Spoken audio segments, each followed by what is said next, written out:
আমি নবী কথা দিলাম রে, আমি নবী হাসরের ময়দানে থাকতে আমার একটা উম্মত জাহান্নামে নিতে দিব না।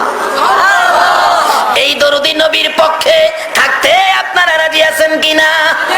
আমার আল্লাহ বন্ধুর ব্যথা দেখে বারবার আমার আল্লাহ বলতেন, বন্ধু গো এত ব্যথাই তুমি ব্যতীত কেন? আমি আল্লাহ কথা দিলাম হাসরের ময়দানে তোমার একটা উম্মত জাহান্নামে নিতে দেব না। যতক্ষণ পর্যন্ত তুমি নবী খুশি না হইবা ততক্ষণ পর্যন্ত আমি আল্লাহ জান্নাতের দরজা বন্ধ করব না। আমার নবী তখন চোখের পানিগুলো জর্জর করে ছেড়ে দিলেন, প্রভু গো আমাকে খুশি করার জন্য জান্নাতের দরজা খুলে রাখবেন। হ্যাঁ বন্ধু কথা দিলাম, আমাকে যদি খুশি করার জন্য এত কিছু করতে পারেন, আমি একটা দাবি করি, এই দাবিটা আপনি পুরা করেন। কি দাবি বন্ধু? প্রভু হাসরের ময়দানে আমার উম্মতের গুনার খাতাগুলো আমি নবীর হাতে দিলে আমি খুশি হইব। আমার আল্লাহ বলেন, বন্ধু তোমার হাতে কেন দেওয়ার জন্য বলছো?